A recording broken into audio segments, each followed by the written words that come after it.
বা গণেশ উৎসব হিন্দু দেবতা গণেশের বাৎসরিক পূজা উৎসব। শিব ও পার্বতীর পুত্র গজানন গণেশ হিন্দুদের বুদ্ধি, সমৃদ্ধি ও সৌভাগ্যের সর্বোচ্চ দেবতা। হিন্দুরা বিশ্বাস করেন এই দিন গণেশ তার ভক্তদের মনোবাঞ্ছা পূর্ণ করতে মর্তে অবতীর্ণ হন। সংস্কৃত, কন্নড়, তামিল ও তেলুগু ভাষায় এই উৎসব বিনায়ক চতুর্থী বা বিনায়ক চতুর্থী নামেও পরিচিত। গণেশ চতুর্থীর দিনে শ্রীবৃদ্ধি ঐশ্বর্যের কামনায় গণপতি বাপ্পার পুজোয় মাতল গোটা দেশ। পিছিয়ে নেই শহর কলকাতাও। কলকাতার অন্যতম প্রাচীন ও জাগ্রত গণেশ পুজো কমলালাল সেন্টারের নন্দলাল রাঠির গণেশ পুজো। বিগত ২৬ বছর ধরে নিজ প্রচেষ্টায় গণেশের আরাধনা করে আসছেন তিনি। কথিত আছে এই মূর্তির সামনে যে বা যারা ভক্তি ভরে প্রার্থনা করে শ্রী গণেশ তার মনোবাঞ্ছা পূর্ণ করেন। সুসজ্জিত মণ্ডপ, বাহারি আলোকসজ্জা দিয়ে সাজিয়ে তোলা হয়েছে মণ্ডপ। নিজ প্রচেষ্টায় করে আসছেন এই পুজো। এই দিন পুজো উপলক্ষে উপস্থিত ছিলেন বিজেপি নেতা তাপস রায়। তিনি এই পুজোর ভূয়সী প্রশংসা করেন। পুজোতে আগত অতিথির জন্য মহাভোগের আয়োজন করা হয়।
ইদানিংকালে বেশ কয়েক বছর ধরে মুম্বাই থেকে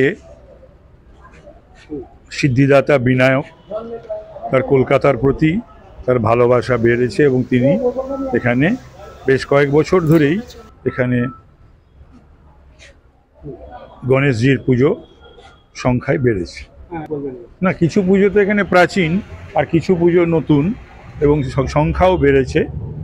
গণেশজি খুবই আদরের দেবতা, আমরা সকলেই খুবই আমাদের প্রিয় দেবতা এবং তার পুজোয় থেকেই সূচনা হয় যে কোনো পুজোর।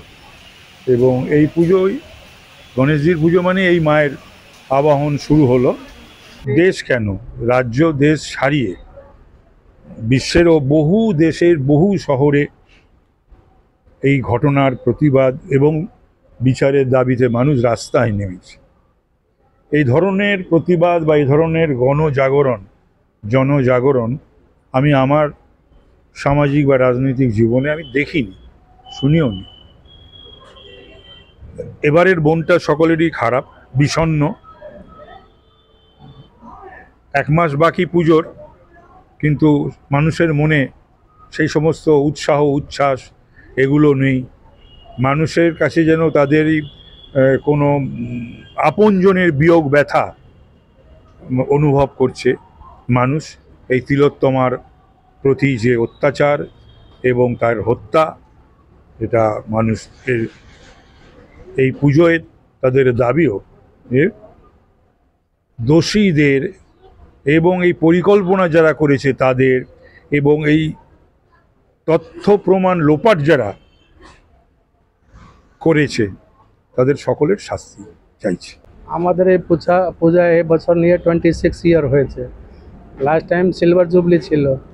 আর পশ্চিমবাংলায় মানে বেশি ভাগে পুজো হতো না, এখন অনেক জায়গা অত পুজো হচ্ছে কি আমার মনে করছি কি নিকট ভবিষ্যতে 2-3 বছরের ভিতরে দেখবেন পশ্চিমবাংল মহারাষ্ট্রকে পিছিয়ে করে দেবে।